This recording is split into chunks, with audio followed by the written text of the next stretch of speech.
When the Demon King sought to destroy the world, a fated tragedy was set in stone. For heroes rose up to resist. Flames consumed their vows. The hero, Adela Helsinton, was clad in armor, but bore the star of a fall that was destined to be. The swordsman, Leonhart Gynete Feliot. His sword was fast, but not faster than the fate of his vanishing companions. The saint, Owen, his prayers could heal wounds, but not soothe the scars of memory. The mage, Rustful, his magic lit up the darkness, but could not illuminate a single ray of future hope. Among them, the hero Adela gave her life. She calmly looked back on that past. I saved my companions and gave up my own life. In the blaze, the hero's figure drifted like a falling leaf, burning out the last glimmer of light. It was a brutal battle. They finally defeated the Demon King. The price was the hero's eternal absence. But the story did not end. It just became crueler in a different way. The true protagonist of this legend is me. The blonde woman sat quietly upon the throne. In the empty conference room, a loud bang broke the silence. Crown Prince Leonhardt's hand slammed on the table. He glared. What did you just say? He turned to another noble, a duke. The blonde woman ignored the others. She met Leonhardt's gaze that I said, I object to building a statue for the hero, Adela Helsinton. There was not a trace of warmth in her voice. Her eyes were cold, as if stating a fact that had nothing to do with her, because that hero is me. My life ultimately became a heroic epic about saving the world, a typical coming-of-age adventure novel, a so-called failed work. This world treats its hero so dismissively. In this novel, I gathered companions, overcame heartbreak, defeated the Demon King, and met the most perfect ending. The Demon King unleashed his final power, letting out an arrogant roar, I will release all my power. A tiny human figure stood at the feet of the demon god, preparing to greet a long-forgotten victory. The Demon King issued his final curse. You will all perish with me. Specks of red text appeared before her eyes. Don't you dare touch my companions. This was the line the system had written for her. She lowered her gaze, still reading lines at a time like this. She raised her sword, her voice flat. Don't you dare touch my companions. Leonhardt roared in despair. Adela, what are you doing? At least you have to escape. Owen and Rustful also cried out in unison. Lady Adela, the Demon King, opened his arms.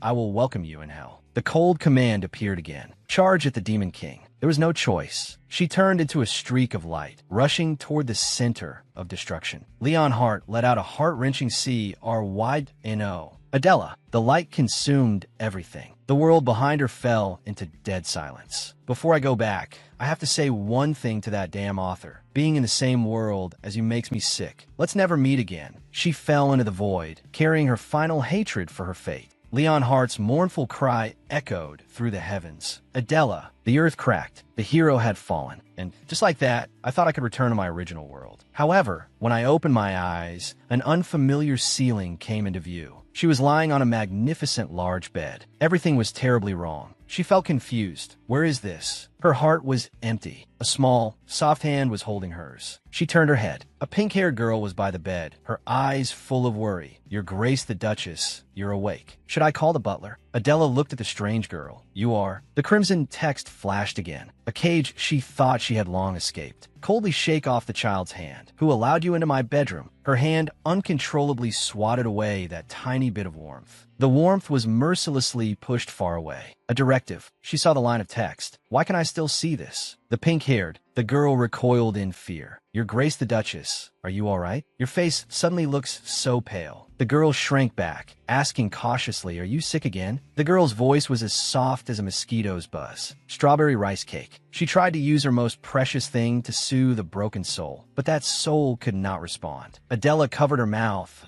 It's nothing. A sharp pain shot through her body.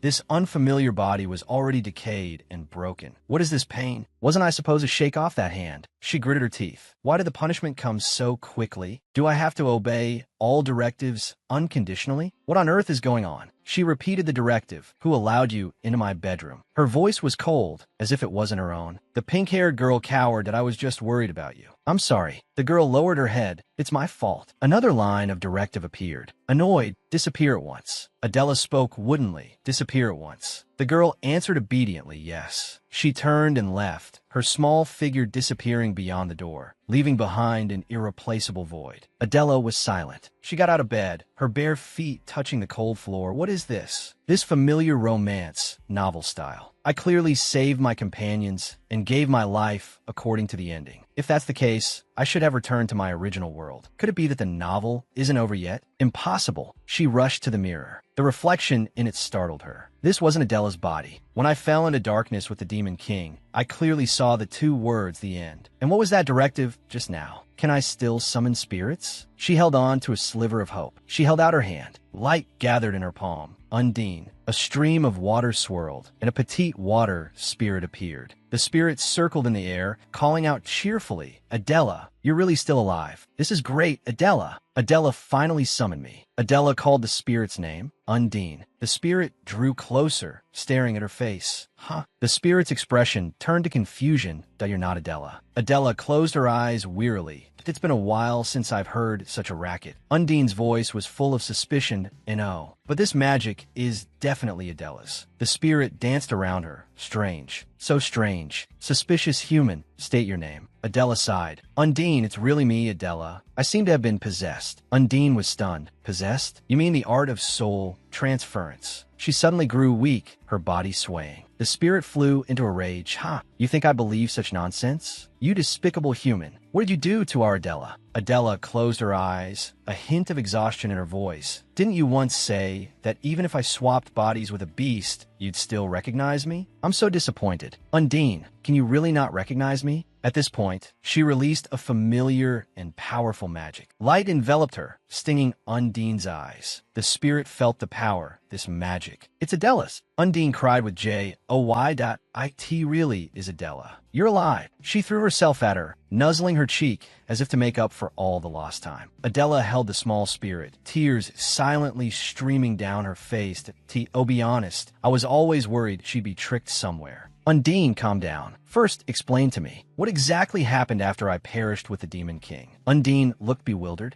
You don't remember? You were dragged underground with the Demon King. We thought you'd surely escape, but no matter how long we waited, you never appeared. Then suddenly, the magic from you was cut off. But why was I in the spirit realm? This is what the Spirit King said. He declared you were dead. The contract still exists because your soul is still wandering. But he said it was a special case. Humans are different from spirits. Without a body, it's the same as being dead. Undine's tears started to flow again. Oh, you have any idea how he felt? Watching you choose to die with the Demon King, Adela. Adela listened in silence. She couldn't answer. Why did you do that? Why did you choose death? Adela lowered her eyes. That was the original ending. I believed it was the only way to return to my world. But of course, she couldn't say such a thing. She apologized in a low voice that I'm sorry. She looked at the spirit in her hands. Maybe something else happened. Undine was in her hands. Adela speculated in a low voice, a great upheaval, something that could lead to the end of the world. Undine asked, puzzled, why would the world end? Adela's expression turned pained, because this is a novel and the original story has already ended. This was supposed to be an unchangeable fate. A cold blue text box unfolded before her. After part 1 ended, the story continues. Welcome to part 2. You are now the supporting character, Adrian Ifrit. More text appeared. The basic rules are the same as in part 1, but with additional conditions. Details will be provided later. The system issued a merciless proclamation. You have perfectly completed part 1. Please continue to do your best until part 2 is complete. Her world began to crumble. What? This cursed, failed novel actually has a part 2? She fell back as if struck by an invisible hand. Her last hope was utterly shattered. Crimson rage ignited within her. Her eyes turned cold, full of venomous resentment for that bastard, that damn author. The dream of 3 men and the nightmare of 1 woman thus began. Her eyes were cold, filled with a silent accusation against the unseen author. A directive echoed in her mind. Adrian, impeccably dressed as always, goes downstairs for breakfast. She let out a long sigh, filled with exhaustion and helplessness. This failed work actually has a sequel? Does this mean I have to stay here until it's over? She covered her face with her hands. When will that be? A sentence with no end. What if there's a part 3 after this? What am I supposed to do then? Undine circled around her, her voice full of worry. Adela, are you okay? She grabbed her own hair, screaming silently in her heart. Why aren't you looking at me? Why? The cold directive appeared again, ignoring her breakdown.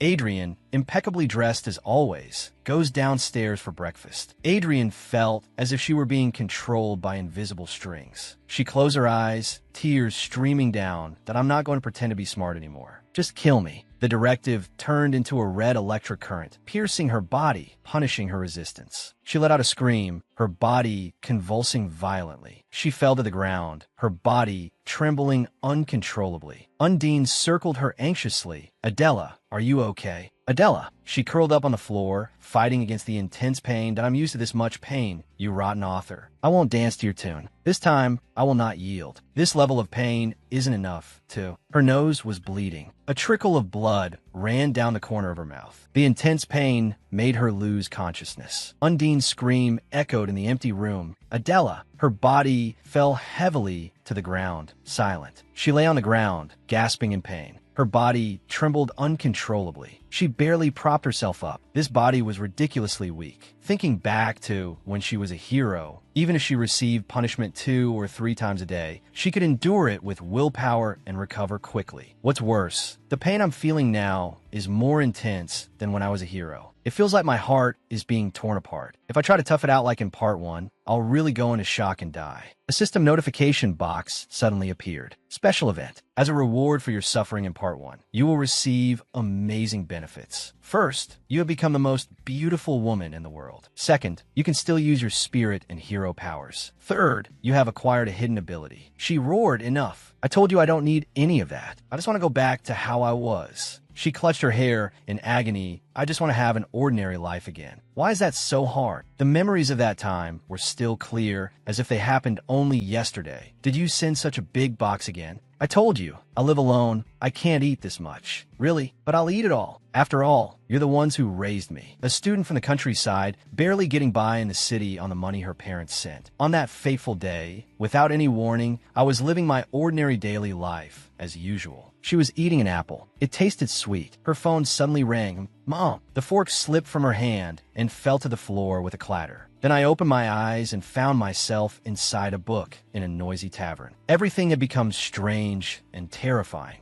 My body suddenly started to glow. A welcome message appeared before my eyes. Welcome. You have become the protagonist, Adela Helsington. You can act freely, but at critical moments, you must follow the instructions. Directives are marked by stages. Stage 1, 100% freedom. Stage 2, 50% freedom. Stage 3, 5% freedom. The lower the freedom, the narrower the choices. Refusing a low-freedom directive will result in punishment. She looked around. What the hell is this? The system prompt appeared again. Well then, good luck until the novel is finished. She muttered blankly, what? Where am I? Did I get drunk on soda? A voice interrupted her thoughts. Della, you have a visitor. Adela Helsington. And just like that, I was transported into this failed novel. Back to the present. She stood in the middle of the room, her long golden hair falling and hiding her expression. She muttered to herself, at least promise me this. She looked up, her gaze firm and cold, with a hint of a plea. When part 2 is over, you have to send me back. The system didn't answer, just repeated the cold directive. She sneered at Ha. Are you telling me to shut up and obey? Fine, let's see who wins. She took a step, determined to resist to the end. Her heart suddenly clenched. A sharp pain shot through her. She clutched her chest. Her heart felt as if it were being squeezed by an invisible hand. Every beat brought a tearing pain. She collapsed to the floor, gasping in agony. The directive flashed before her eyes, over and over, like a curse. Blood gushed from her mouth, splattering on the floor. She struggled that I can't pass out. Damn it, stay conscious. She fought against her body's collapse with all her might. The directive appeared again. Adrian, impeccably dressed as always, goes downstairs for breakfast. She gritted her teeth, sweat soaking her hair. Her body finally gave in. The system issued a new prompt. Complete part 2, and whatever you desire, your dream will come true. A promise she had long stopped believing. The system prompt sounded again. If your identity is exposed, this promise will be void. Exception, non-humans. She wiped the blood from the corner of her mouth. So, I just need to complete part 2. No humans. That means I can't be discovered by humans. In other words, my former companions. The system seemed to have heard her thoughts. Subtitle, the final chapter. There is absolutely no part 3. Then let's officially begin. They even included a subtitle. She laughed at herself. It's just another repeat. But at least it's the same event. Maybe I can see their faces again. She recalled the old days, her hand resting on Leon Hart's head. Leon Hart looked displeased. Why are you touching my head? Do I look like a child? She replied with a smile. What? Am I too old to even get a compliment? Restful said, so is that a good thing or a bad thing? I wonder how they're all doing now. A trace of nostalgia and a hint of bitterness intertwined in her heart. Adrian lay on the cold floor, a trickle of blood sliding from the corner of her mouth. "All right," she whispered with her last ounce of strength. "Just this once, I'll play along with you." Her body finally gave out. She fell backward, her consciousness fading with a final curse. "Damn you, author." She opened her eyes. Her whole body was protesting that in this condition, I won't last long. She wondered, where's Undine? Undine, come out. Are you going to stand there forever? Undine peeked out from under the covers, timidly. Adrian said, "You were muttering to yourself, laughing creepily, and trying to scare me." She recalled her breakdown earlier. She fell silent. I was making a fuss all by myself. So Undine must have been scared. Adrian laughed at herself. "Haha, I'm sorry. I won't do it again." Adrian stroked Undine's head. Undine asked in a small voice, "Promise?" She replied gently, I'm sorry for scaring you. By the way, how long have I been dead?" After Adela died, Undine was immediately summoned to the spirit realm. Undine said, "I'm not too sure. In human time, probably about 5 years." Adrian thought, that's not too long. Then maybe I can see my old companions. A glimmer of hope flickered in the endless darkness. In her memory, Leon Hart and Rustful were scuffling. "Let go. You let go first." Owen shouted, "You two, stop it, please." Anyway, it wasn't a happy ending for them either. I hope they're all doing well. She was startled from her memories. Undine, what should you do if someone calls for me? It'll be weird if I'm always talking to myself. Undine thought for a moment. Then I'll just go back to the spirit realm. The Spirit King is curious about you anyway. Goodbye, Adela. Undine vanished in a flash of water. Now then, let's start learning about this body's real owner. She rang the bell by her bed. A maid entered. "You called for me, my lady. Are you going out now?" Adrian said, "Going out?" "Yes, I should be going out." The maid replied, "Then I will wash your feet first." "Pardon my intrusion, my lady. May I lift your foot?" Adrian replied, "All right." The maid knelt and carefully washed her feet with warm water and a towel. Does a maid always do this? I wouldn't know, because the only noble I was around was that guy, Leon Hart. The maid's hand accidentally touched her wound.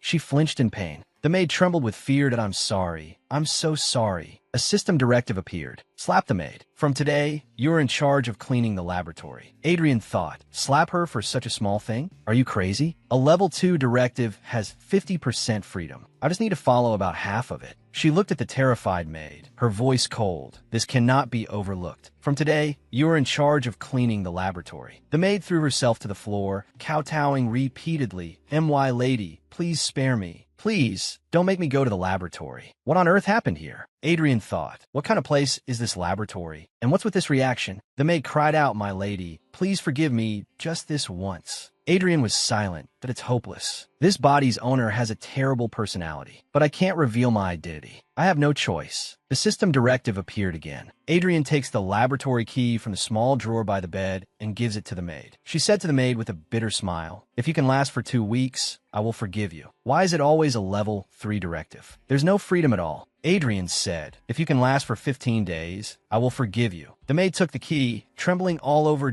"I will go call another maid." "I'm sorry. It's best not to do anything that the cunning author could find fault with." She sighed. A knock came from the door. "My lady, did you call for me?" A very young-looking maid peeked her head in. Adrian said, "I need to get ready." The maid lowered her head. "Yes, my lady." For them, it wasn't a happy ending anyway. They couldn't even lift their heads. Their faces were so tense. The maid did her makeup. "It's done, my lady." Adrian must have kept her face tense as well. The woman in the mirror was cold and beautiful, without a trace of warmth.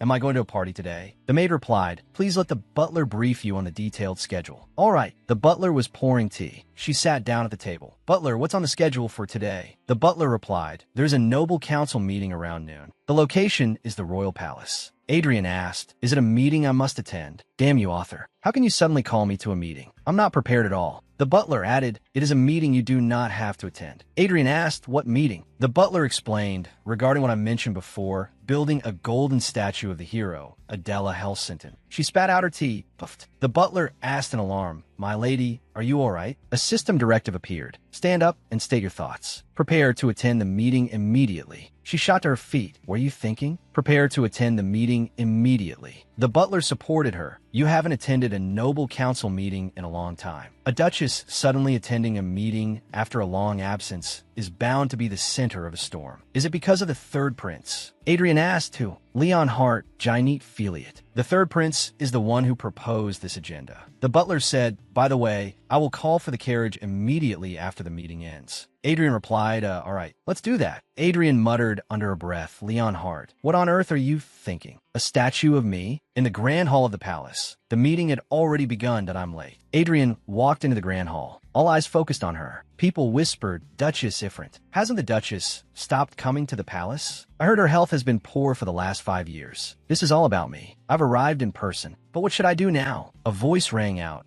If you're going to attend the meeting, hurry up and take a seat. She looked up and saw that familiar, yet strange face. Leon Hart. He had changed, matured. There was a hint of melancholy in his brow that she had never seen before. Where did my fragile little prince go? A storm that could not be calmed raged in her heart. Leon Hart's voice rang out. The next proposal is to erect a statue of the hero Adela in the central plaza. The documents I've distributed detail the production process. Please review them. She sat quietly, listening to his steady voice. His voice has become deep and resonant. He's grown taller too. Just 6 years ago, he was that neglected third prince. Look at him now. He's a completely different person. Leon Hart continued. Now let's begin the vote. Those who object, please raise your hand. Adrian thought, wait, isn't this a meeting? Shouldn't we debate the pros and cons first? Everything had changed, become so strange, so distant. The hall was silent. A man cleared his throat, breaking the silence. She looked at the nobles present. Why is no one objecting? The budget is outrageous. Diamond-encrusted eyes, ruby-carved lips. Is this insane plan really going to pass? This is a waste of manpower and taxpayer money. Undine whispered, perfect. Leon Hart scanned the room. It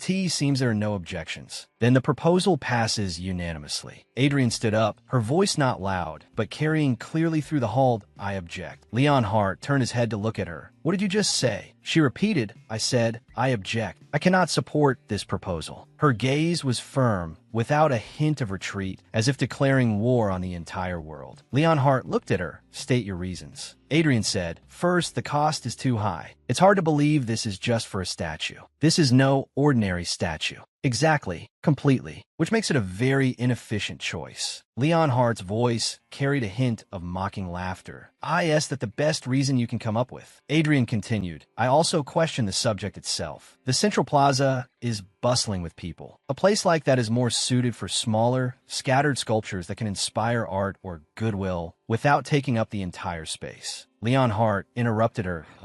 What you're saying is Adela Helsington is not fit to be immortalized as a statue. His eyes turned cold, like a sharp sword piercing her heart. Adrian replied, it would just obstruct the flow of people. And besides, a system directive appeared. Who would appreciate something so grotesque? Leon Hart looked confused. Adrian broke out in a cold sweat and continued. Once it's completed, who would appreciate something so grotesque? Leon Hart looked at her, his gaze sharpening. The only one who objects is you, Duchess Ifrint, is that right? His voice was low, carrying a hint of imperceptible anger, as if a storm was about to break. Leon Hart announced. Then the proposal is passed by a majority vote. Adrian shot to her feet. Wait, the documents clearly state that a proposal requires unanimous consent to pass. Are we just going to toss the rules aside now? Leon Hart looked at her. Duchess Ifrint, if you wish, you can speak with me. He got up and left. She followed him. Did I mess something up? Adrian's heart was in her throat. She followed him into the garden.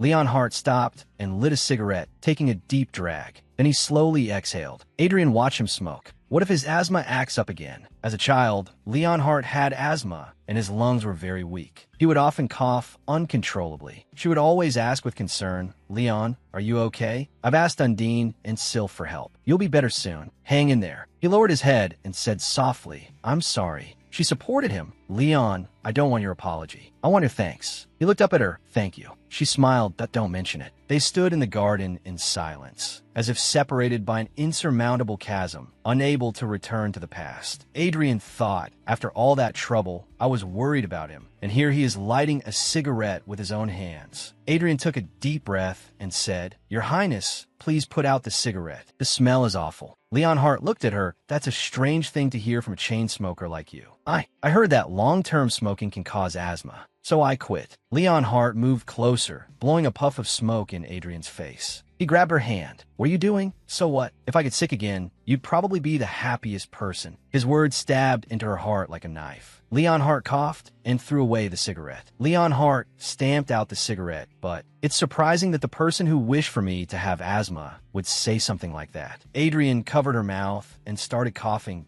Is their relationship really that bad? Adrian asked, Your Highness, did you and I have a falling out in the past? Leon Hart said, Cut the nonsense. Let's get to the point. Why did you attend the meeting? A system directive appeared. Stare at Leon Hart with an arrogant expression. How rude. You dare to disregard the authority of a duchess. Adrian thought, what on earth is going on? What happened in the 5 years I was gone that turned that kind person into a porcupine covered in spikes? Leon Hart said, Duchess Ifrant, I'm asking why you suddenly crawled out to start bothering me. Adrian stared at Leon Hart with an arrogant expression. You dare to disregard the authority of a duchess. After all, Leon Hart, Adrian said, you should have just stayed hidden in your mansion like before. You provoked me. A system directive appeared. You'd better watch your words, Your Highness. Without my help, you can't become the crown prince. To become the crown prince, he needed to make the representative of the nobility, Duchess Ifrant, his ally. Of course, now that I've possessed Adrian, I will unconditionally support Leon Hart. But why is he taking his anger out on me? He's a prince, and I'm a duchess. Right. Adrian's mind raced. This guy. I'll have to teach you proper etiquette again. Isn't a duchess someone that even the emperor can't ignore? The setting has collapsed. Author. Adrian turned her back, that you'd better watch your words, so that I can help your highness become the crown prince. Leon Hart watched her back. Stop saying things you don't even believe. His voice was filled with an unspeakable weariness and sorrow. Even without the Duchess's help, I will achieve what I want with my own 2 hands. A system directive appeared. Did Adela Helsington leave a will before she died? By herself? Such a commoner's way of thinking. Adrian thought, what a despicable character I am. An arrogant noble wrapped in a sense of superiority. Adrian said,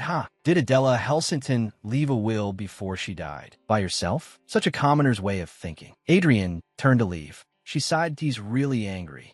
Leon Hart watched her back, his eyes complex, anger, sadness, and a hint of unspeakable pain. Leon Hart grabbed her by the neck. Duchess Ifrant, aren't you curious why I hate you? Adrian pleaded weakly. Put me down. Leon Hart said, honestly, I'm not interested in being crown prince or anything. I don't care if you secretly support the first prince or the second prince. Of course, dealing with the assassins you sent was a bit of a hassle, but I don't hate you for something so trivial. The person who made Leon Hart so prickly was Adrian. Leon Hart continued, so think hard. Think about what you did to make me like this. Trembling in anxiety every moment, suffering for it. Adrian struggled, finding it hard to breathe. It was too difficult for an ordinary person to face such a deadly, killing intent. Spirits. She called on the power of the spirits. A soft light enveloped them. A system directive appeared. Complete part 2. And no matter what wish you make, your dream will surely come true. Warning, your identity has been discovered. Warning invalid. Exception, non-humans.my identity must not be exposed. She managed to choke out, please. Leon Hart released his grip. She collapsed to the ground, gasping for air. He looked at her, his eyes complex, as if looking at a stranger. Leon Hart's hand wouldn't stop shaking. Fragments of memory flooded his mind. A bloody battlefield. Leon Hart had fallen, blood staining his clothes. Adela cried out in panic, Leon Hart, are you okay? Leon Hart's vision blurred. Della, he kept calling her name. Leona, RT, Leon Hart, pull yourself together. Adela's voice was filled with despair and helplessness. Leon Hart slowly woke up. Adela. Adela's head shot up, overjoyed that you're awake. Thank heavens. Really, thank heavens.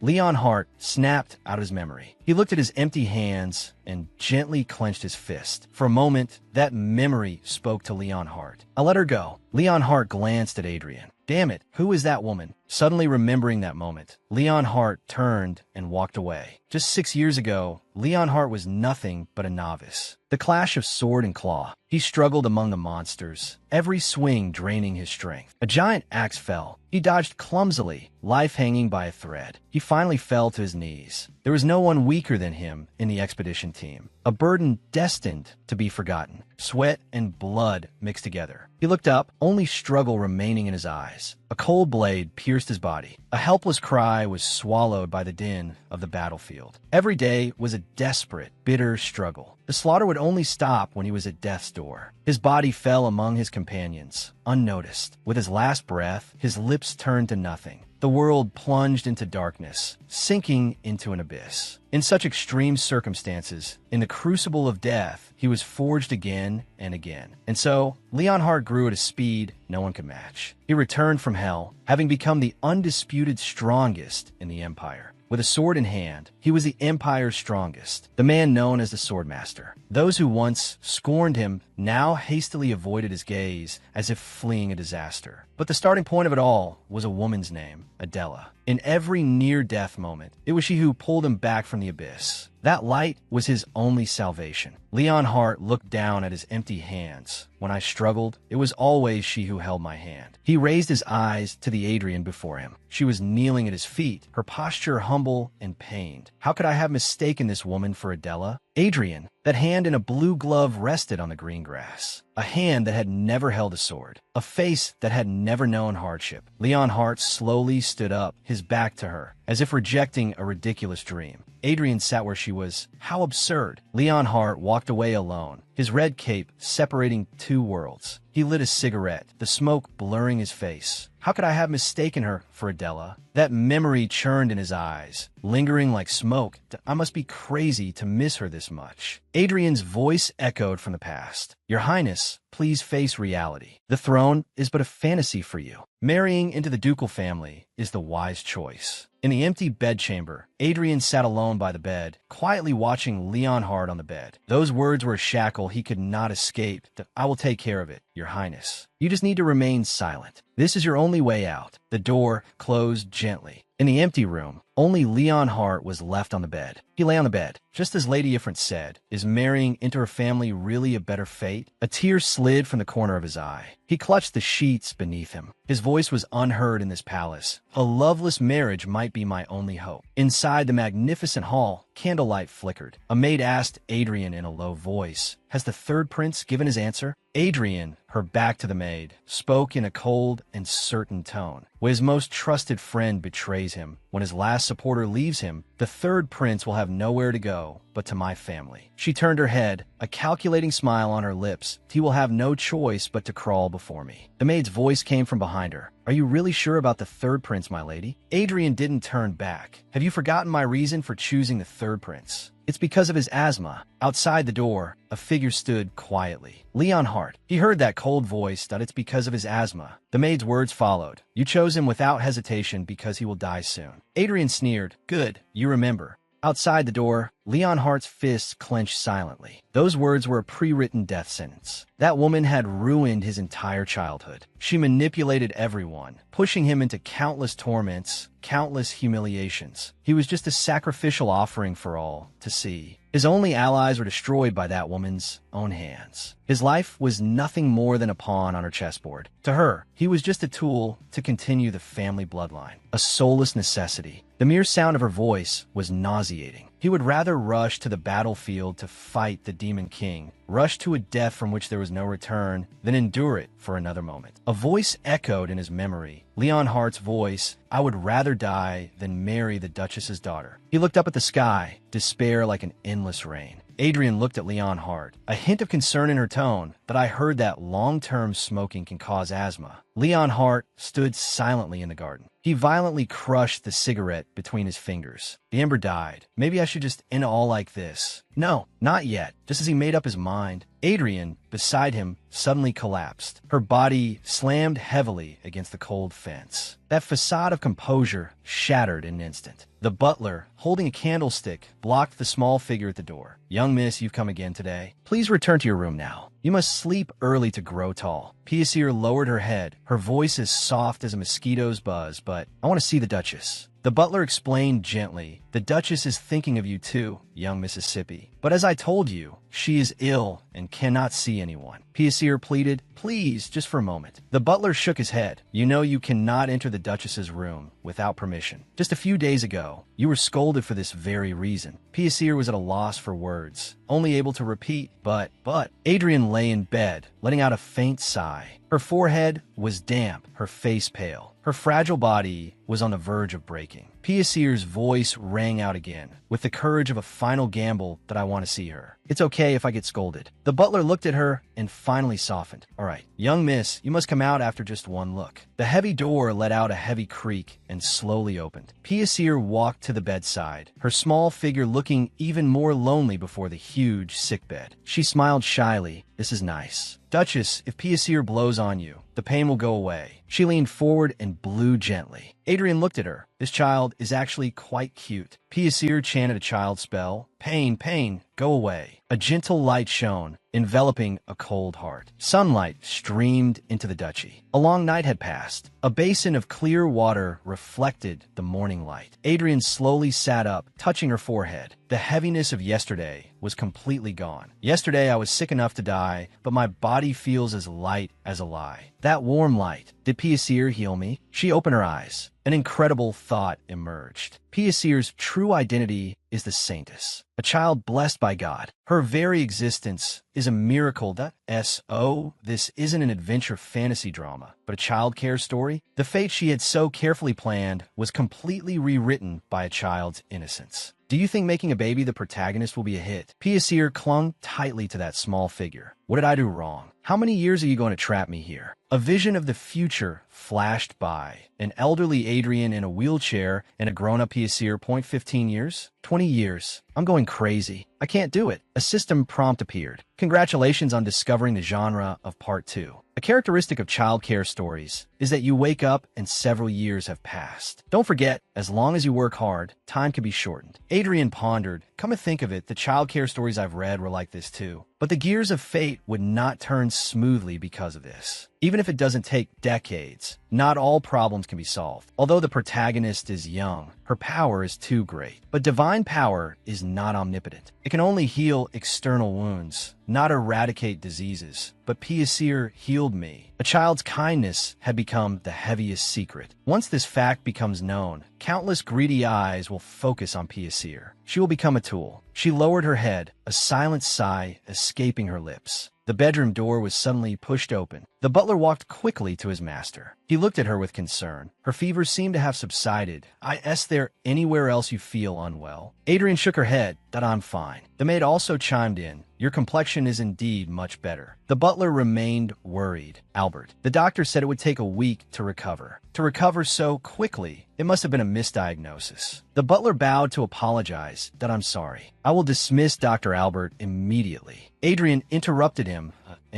Why dismiss the doctor? She sat up straight. That I also need to send a letter of protest to the royal family. The butler was somewhat confused. He cautiously asked his master, did you see the culprit? Adrian shook her head. I don't know. The butler sighed. You don't remember at all? Adrian said, I told you. I don't know. The butler continued, then I'm afraid it will be difficult to catch the criminal. He turned to the maid. Luna, explain the situation to the master. The maid replied respectfully, yes, head butler. But Adrian waved her hand. It's fine, I wasn't seriously injured. The butler and the maid were both stunned. What? She said lightly, when I fell, my memory completely disappeared. Let's just let this matter go. Adrian thought, if I formally pursue this, Leon Hart will be in trouble. I'll be in trouble myself. She chose the lie that was most advantageous to her. The butler couldn't understand. You don't plan to use this as an excuse to demand compensation from the royal family? His original plan was easily overturned by her. Adrian looked blank.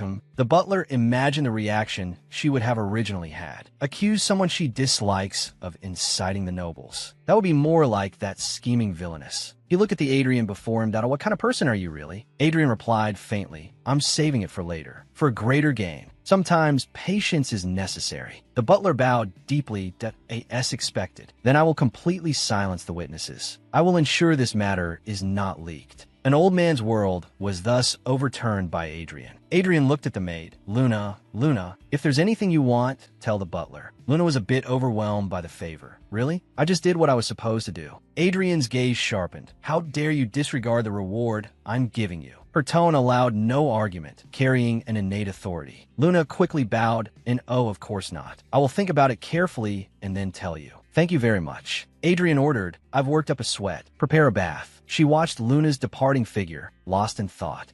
Luna froze on the spot, her body trembling slightly with excitement. Adrian cleared her throat, but Luna spun around abruptly, a look of disbelief on her face. I'm sorry. What did you just say? Could you say it again? The butler reminded her from the side. The master asked you to prepare her bath. Only then did Luna come to her senses. Yes, I understand. Adrian turned her face to the side. That I thought you had something to say. Was I mistaken? She was no longer a pawn to be manipulated, but a true player of the game. The butler withdrew. Adrian remained in the room. She looked at herself in the mirror. Did I scrape my face and elbow when I fell? There should have been wounds, but now it's completely smooth. It must be Piasette's power. It healed my body. Owen is the only priest who can heal an entire body with a single prayer, whereas ordinary clergy must exert their divine power by chanting prayers. The more wounds there are, the more times the prayer must be repeated. The deeper the wound, the longer the prayer. Piasette, she is too young and kind. She cannot bear this power, cannot distinguish between good and evil, and cannot resist being used. A single misstep and she will be devoured. Protecting this child, not letting her be swayed by the outside world. The role of a companion will be crucial. For the first time, a genuine gentleness appeared in Adrian's eyes. Adrian ordered the butler, prepare a report on Piasette. I need to confirm some things. The butler replied respectfully. The next morning at breakfast, Adrian walked into the dining room. Piasette was sitting at the table, taking small bites of her food. Only the two of them were at the long dining table. The atmosphere was a bit awkward. Adrian looked at the child. What was her relationship with Adrian? They weren't rivals, were they? Piasette mustered her courage. Your Grace the Duke, are you not in pain anymore? Adrian raised her eyes. That I'm fine now. You don't need to worry. Her voice was calm, yet carried an unquestionable strength. Piasette said in a small voice, I heard you were sick last time. Adrian looked at Piasette. The child was secretly checking her complexion. How cute. A system prompt appeared. Call her name coldly. Question Piasette if she was eavesdropping. Go back to your room and reflect immediately. She heard her own voice, cold and unfamiliar. Go back. Piasette looked up, her eyes filled with tears.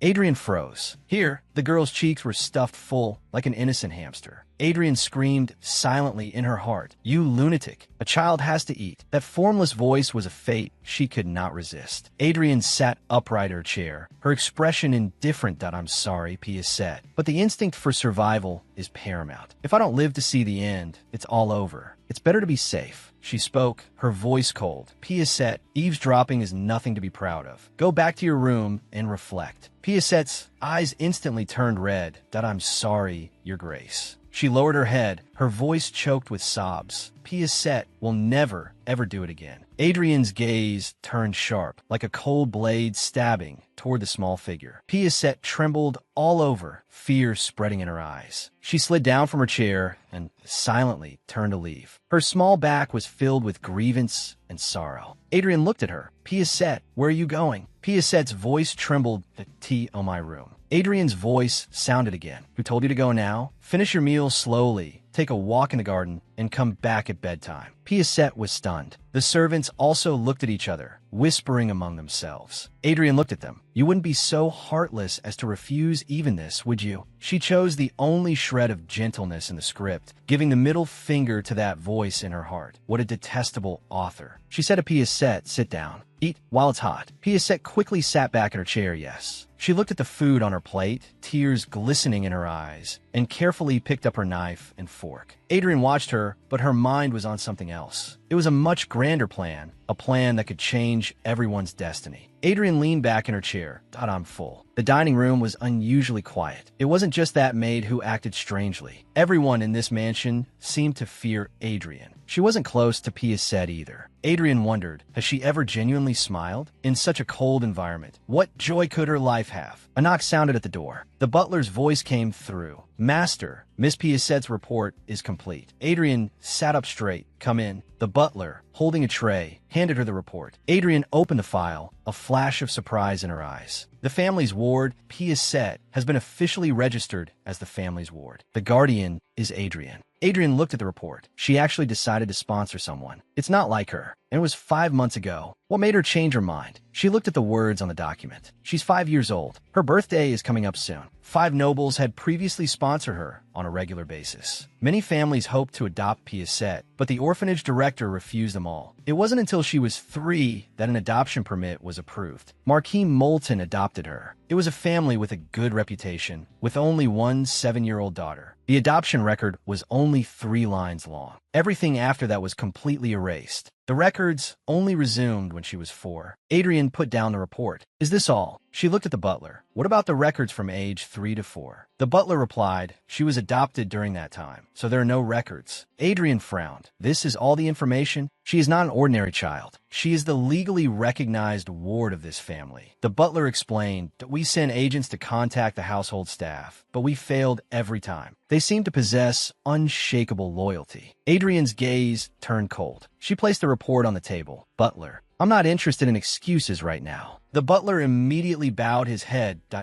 "My deepest apologies. I will immediately submit a request to the Intelligence Guild." Adrian picked up the report again, a complex emotion flashing in her eyes. She must have suffered some kind of trauma during that year. That blank record is an untouchable mystery. After the relationship was severed, she suffered from aphasia for a year. She was also diagnosed with enuresis. Her personality also changed significantly. The aphasia developed into a severe stutter. Signs of clinical depression appeared. It wasn't until she was officially registered as a ward of the Affronte family that her life took a turn for the better. Adrian looked at the report in her hand. Nowhere was it recorded that Piaset had healed anyone. Why are the records after the relationship was severed so chaotic? It's as if she was abused in that family. The butler came in. "Master, the academy has recommended Miss Piaset for admission again. This is their second inquiry. How should we respond?" Adrian asked, "When was the first inquiry?" The butler replied, "They sent the admission application right after she was registered as the family's ward." Adrian mused. Piaset is almost 6, yet there's no record of any formal education. She looked at the butler.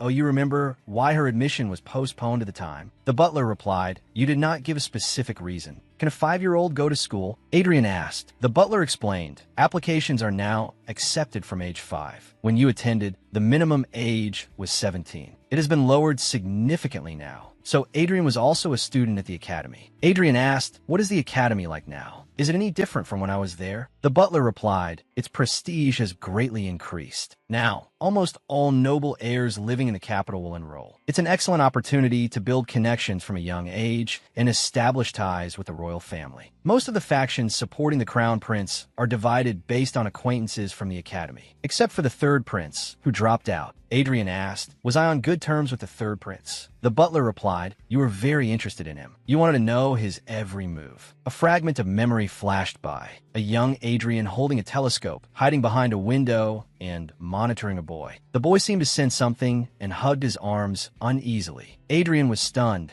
That's practically an obsession, isn't it? She looked at the document in her hand, a complex emotion flashing in her eyes. She seemed to see a figure imprisoned in a golden birdcage, and she herself was the one holding the chain. The butler continued. She was particularly interested in the third prince's personal relationships, even setting aside time every day to listen to reports. Adrian was surprised. Every day, in her memory, the butler recited, "Today, the third prince ate cake 3 times, steak 4 times, and went to the bathroom twice." Even after the third prince left the academy, she monitored him. Adrian said, "Monitored?" At that time, there were rumors that the third prince's asthma was so severe that he would soon die. The master ordered me to establish contact with the servants at the third prince's residence. Adrian asked, "How long did I do that?" The butler replied, "Until the third prince voluntarily joined the expedition to subjugate the Demon King. About 12 years. If the third prince hadn't joined the expedition back then, he would have become our family's son-in-law by now. 12 long years of harassment." Adrian clenched her fists. No wonder Leonhard hated Adrian to the bone. Having left the academy, Leonhard had no choice but to build connections in other ways. But how could he build friendships when he could barely stand due to his asthma? This explains why he is still competing with the other princes even after defeating the Demon King. "I thought the problem would be solved with my support, but who would accept help from a stalker? No wonder Leon Hart, who was even weak in swordsmanship, volunteered for the expedition. At the time, I thought the powerless third prince was forced to join. But it turns out he volunteered because he didn't want to marry Adrian. Was his swordsmanship really that bad? Adrian looked at Leon Hart in the training ground. He swung his sword, determination shining in his eyes that I will prove myself again. There's no turning back. From now on, I have no choice but to avoid Leon Hart as much as possible. A system prompt appeared. Third stage. Rubbing her brow wearily. Request an observation class at the academy. Adrian gently rubbed her brow and said, I request an observation class at the academy. The butler asked, does the master intend to observe in person? A system prompt appeared. Do you think a student of the Affronte family can be casually entrusted to others? Adrian looked at the butler. You think a student of the Affronte family can be casually entrusted to others? The butler lowered his head. It was my misjudgment. If you tell me which class you would like to attend, I will go and confirm if it's possible to participate as an observer. The system prompt appeared again. Say with a disdainful look, if I tell you the class in advance, you'll prepare beforehand. Adrian thought, why is the author being so cooperative today? Is the academy really that important to the plot's development? She said to the butler, if I specified the class, wouldn't you prepare in advance? Find a way for me to attend without specifying a class. The butler replied, I will inform you as soon as possible. The system prompt appeared again. What is Piasette doing now? Adrian asked again, what is Piasette doing now? The butler replied, she felt weak after her meal and developed a fever. Her lessons have been canceled and she is resting. Adrian thought, she's sick. A system prompt appeared. How dare she postpone her lessons? What insolent behavior. Adrian stood up. How dare she postpone her lessons? A system prompt appeared. The butler must have spoiled her. That's why she's become such a brat. Adrian thought, have you called the doctor? The butler replied, yes, but he hasn't arrived yet. A system prompt appeared. Tell him to come to the dining room immediately. Adrian suppressed her anger. This thing is driving me crazy. She yelled at the butler. Tell him to come to the dining room immediately. The butler bowed his head. Yes, master. Meanwhile, Piasette lay in bed, a maid taking care of her. Miss, the ice pack has melted. Let me change it for you.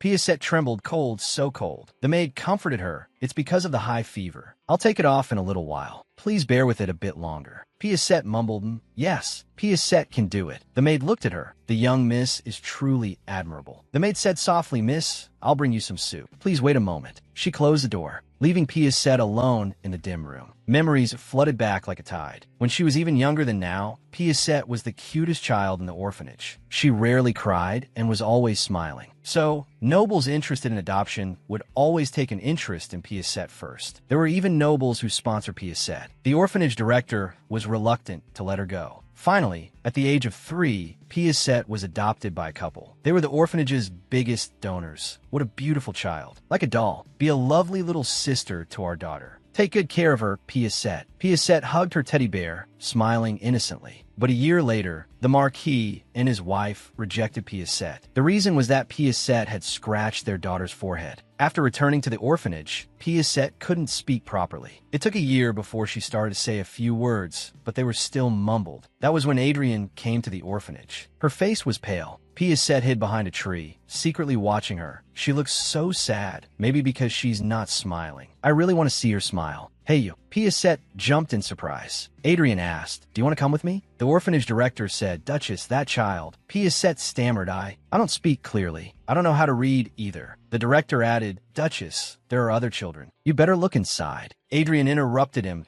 I don't even expect her to know how to read. She looked at Piasette. Tea doesn't matter if you can't speak. I understand everything. Will you come with me or stay in this filthy place? The decision is yours. Piasette thought, I want to go with you. Is that okay, Duchess? Adrian said, of course. Adrian was a very strict person. In particular, she detested any behavior that lacked dignity. After the adoption, they rarely met because Adrian almost never left her bedroom. She never said a single warm word. Her body was always tense, as if in pain. The bedroom was too big to sleep in alone. It was scary. But she liked the Affronte mansion. She also liked the serious butler and the short-head maid. Most of all, she liked the Duchess. Good morning. Duchess, Adrian said, "Good morning." Walked quietly and carefully. Piasette smiled and replied, "Yes." Although she criticized everything, she never commented on the Duchess's way of speaking. Adrian asked, "What are you smiling about?" Piasette replied, "Nothing. I just really like." A gasp slowly rose. A heavy groan escaped from her dry lips. A searing pain shot through her small body. It hurt so much. A tear finally broke free from the corner of her eye, sliding down silently. Only a suppressed sob. I can't cry out loud. Crying is a bad thing. If they find out, they might kick me out. The mansion in her memory was cold and grand. She stood outside the gate alone, holding a small suitcase. Those blurry and indifferent figures were a lingering nightmare that I want to stay here. I don't want to be abandoned again. Suddenly, a cool sensation. A hand gently rested on the girl's forehead. What is this? It's so cool, like a pulsing drop of water. It feels very comfortable. The burning pain gradually faded. Piasette's brow smoothed out. In a daze, Adrian's figure was gentle and blurry. But who is she? With a soft sigh, Piasette slowly opened her eyes. That hand wiped away the tears from the corners of her eyes. This hand feels completely different from my sister's. Softer, more slender, and cooler. Who are you, sister? Why won't you answer me? Adrian watched her quietly. Piasette's steady breathing could be heard. A day later, Piasette's body had fully recovered. She held a book, her face full of small anticipation that I get to dine with the Duke today, right? Two maids walked in. They were carrying a tall stack of dinner plates. "Excuse us, Mississippi." A white tablecloth was spread over the long, ornate table. Sunlight danced on the exquisite tableware. One by one, beautiful dishes were carefully served like works of art. Footsteps were heard outside the door. Adrian walked in, surrounded by servants. Piasette looked up in surprise. The Duke. Why did the Duke come to my room? Piasette thought with a stutter, but this is my bedroom. Adrian sat down at the table, her tone flat. So what? There's no place in my mansion that I cannot go. The girl's eyes instantly lit up. Oh, he knew this was my room. That's why he came. Piasette looked at the salad in front of her. I really want to drink the soup, but I don't want to eat anything cold right now. But according to the dining order, I have to start with the salad. Adrian put down her knife and fork. The salad isn't fresh. Take it away. A maid took the plate away. Piasette's eyes quietly brightened. Great. But what should I do now? Do I have to wait for them to bring a new salad? For today, it's fine to start with the soup. Next, I want to eat the pie, but I'm a little embarrassed in front of the Duke. Adrian elegantly raised her hand. She pointed to a dish. Move this one further away. I don't like it. A maid responded respectfully. A piece of pie suddenly appeared in front of Piasette. The girl was stunned. Huh? But it doesn't smell bad at all. Piasette suddenly realized something. In the past, whenever the Duke disliked something, the food would be immediately taken away. He had never just asked for it to be moved. The small pie was brought to her mouth. The sweet taste melted on her tongue. At the long dining table, two people ate in silence. In a magnificent room, there was only the light clinking of knives and forks. After the meal, Adrian and Piasette sat together. She spoke softly. Piasette, do you remember I was sick a few days ago? The girl nodded. Do you know who cured me? Piasette's finger touched her lower lip. Was it Albert, that old doctor? Adrian was lost in thought. I see. It seems she doesn't know she has healing powers. Have you heard of the academy? Piasette shook her head and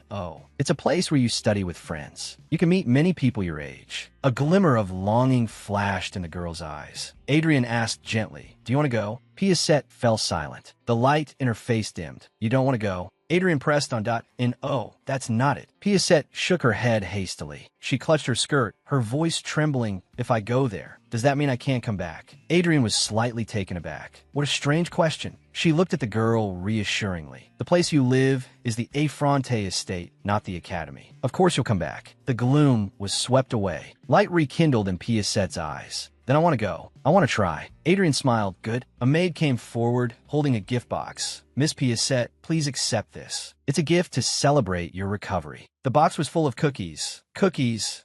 Cookies. Piasette's breath hitched slightly. She just stared quietly at the maid. Smiling, Adrian turned to leave. Could it be that the Duke prepared this for me? She hugged the gift box, her cheeks slightly flushed, or was it a gift from the butler? In the past, he always had the maids bring me things. In her memory, a maid put a finger to her lips and lowered her voice. The butler asked me to give this to you. It's a secret. The light in Piasette's eyes dimmed. That's right. Why would the Duke prepare cookies for Piasette? Then why was he so gentle today? Even his cold gaze and thorny tone seemed different. The Duke was the same as always, but but why did he seem like a different person today? The girl hugged the gift box in her arms, an unfamiliar flower quietly blooming in her heart. After Piasette fully recovered, 2 more peaceful days passed. Adrian observed her quietly. After a few times, a thought became clear. This child is completely unaware of her own power. Piasette tilted her head, her fingertip tapping her chin, revealing pure confusion. She doesn't even know what a saint is. Perhaps she needs a companion to awaken her. Adrian's thoughts drifted. She seemed to see a story, a protagonist who builds bonds at the academy, and then awakens magnificently in the face of a world crisis. Looked up to by her companions, steadfastly protected, reaching out a hand and making a vow. Adrian sighed softly, another one of these cliches. She felt a silent weariness. Adrian opened her palm. A stream of water gathered, swirling gently at her fingertips. Undine. Undine stood with her hands on her hips, pouting. What do you mean, calling me only now? Adrian turned around, a hint of helplessness in her tone. Why are you angry? Undine's voice was full of grievance. You always summon me when you need something and ignore me when you don't. She became agitated, splashing water everywhere. That's so mean. Am I that insignificant? You idiot. Cold water droplets hit her face. Adrian raised a hand to shield herself that I was just too busy. I was afraid you'd be bored if I summoned you. Undine retorted loudly. Even if I'm so bored my body starts a knot, you have to call me. Adrian finally surrendered. All right, I'll listen to you. So please calm down. Only then did Undine retract the water, huffing with a touch of pride. I'll forgive you this time. Adrian said helplessly, Thank you, Undine. The room returned to calm. Adrian requested softly, Undine, can you hide yourself in front of others? It'll be troublesome if your spirit aura is detected. Undine tilted her head, puzzled. Why would it be troublesome? Adrian's gaze became serious. Leon Hart will definitely recognize your aura. So will Rustful and Owen. Her hand tightened slightly over her chest. I absolutely cannot reveal my identity right now. I know this disappoints you, but please, you must hide. Undine's voice lowered. But do you know how devastated Leon Hart was after Leon died? He cried all day, numbed himself with alcohol, and even wanted to follow him in death. It wasn't just Leon Hart. Owen and Rustful were the same. All of them lost their minds. Painful memories shrouded Adrian like a shadow. Undine's voice held a hint of hope. How happy would they be if they knew Assel was still alive? Even if you have to keep it a secret from other humans, at least tell your friends. They're truly pitiful. The line of Adrian's profile tensed that I've said it before. No one can know my identity. She suddenly fell to her knees, her long golden hair cascading down. Undine floated closer, her face filled with confusion. Your identity as Assel. Is that the secret? Adrian knelt on the floor, her voice weary but firm. If my possession is discovered, it will be undone. Undine floated in the air. Soul transfer magic has that kind of restriction. Undine tilted her small head. This is the first I've heard of it. Her gaze sharpened. Are you hiding something from me? A sense of pressure emanated from Undine's body. If I find out later, you'll be in for it. I'm giving you a chance now, so confess. Adrian lowered her eyes in silence. She looked up, meeting Undine's gaze, her voice tinged with self-mockery. Since you're so suspicious, why don't I just reveal my identity to everyone? I'm also curious if the possession will be undone, and if I'll die again. Undine froze instantly. She shot forward to Adrian's face, her small body almost touching the tip of her nose, silently conveying her shock. Undine deflated. She reluctantly floated away. TCH. Fine. Adrian's gaze softened. Oh, I need to explain it to the other spirits as well. Undine immediately regained her energy. Understood. Adrian stood up and walked toward the door. I'm going out now. If you sense anything unusual, notify me through telepathy. She paused, adding a final instruction. Pay special attention to anyone who approaches Piasette. Understood. Undine crossed her arms confidently. That cute human? Leave it to me. In the courtyard, a magnificent carriage waited quietly, ready for an important meeting. Piasette's eyes sparkled, her cheeks slightly flushed. Good day, Your Grace the Duke. A cold system prompt sounded. Look Piasette up and down. Replace the person in charge of Piasette's legion. Adrian's heart was unperturbed. It's only the first stage. I don't have to follow it. She said to the butler, give a reward to the person in charge of Piasette's legion. The butler was slightly taken aback. What did you say? Adrian shot him a sharp glance. The butler immediately lowered his head. Yes, I will do as you say. Adrian turned. Then let's go. Luna, come here. The maid replied respectfully, yes, my lady. The carriage slowly drove away. The old butler watched the departing figure. Sunlight pierced through the clouds, gilding the magnificent academy. Piasette lifted her small face, her eyes reflecting the spectacular sight. Wow! The academy was located within the empire, and only the children of nobles residing in the capital were eligible for admission. For this reason, countless local nobles had moved here. Adrian's party stood quietly, the carriage waiting behind them. She looked at the building before her. Every time she saw it, she was still moved. A gentle voice came. "The last time we met was 2 years ago, wasn't it? Have you been well?" The headmaster approached, a friendly smile on his face. "Welcome to the academy, Duke Affronte." Adrian extended her hand. "That it's been a while, headmaster." Adrian was composed.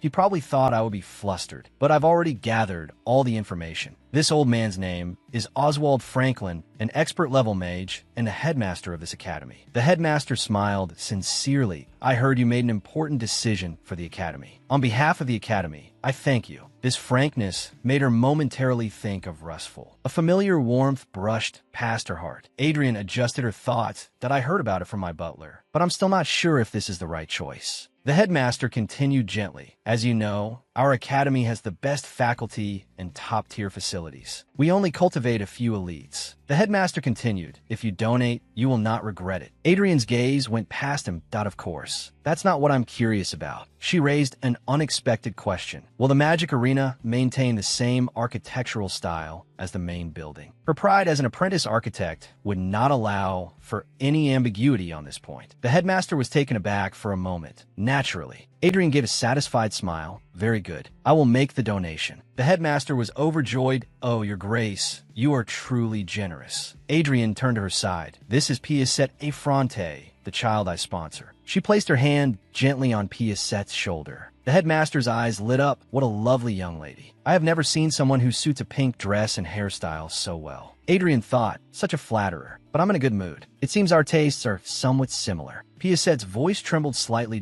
Hello, are you the headmaster?" Her cheeks were colored like flower petals. The headmaster bent down gently. "No need to be so nervous." Piasette asked nervously, "Hello, Headmaster." He smiled and suggested, "How about calling me Grandpa?" Piasette's cheeks flushed. She clasped her hands together and called out softly, "Grandpa." The headmaster smiled with satisfaction. "Yes, just like that. Would you like to tour the academy with Grandpa?" The headmaster spoke again. "That you're worried Piasette might fall, aren't you? Would you like to hold Grandpa's hand? We can walk together." The girl's body stiffened slightly. Piasette looked up at Adrian. She spoke with some unease. Duke." Adrian gave her permission. "Go on. Hold his hand." Piasette's eyes instantly lit up. She nodded vigorously, yes. Piasette's small hand was placed in the large, warm one. The headmaster said softly, "Thank you, Piasette." The two walked towards the academy in the distance. The headmaster looked back at Adrian and said, "Duke, I will take you to the headmaster's office." The group arrived indoors. Undine circled in the air. She sent a message to Adrian. "That old human man is using magic. It's like he's testing Piasette." The headmaster had a satisfied smile on his face.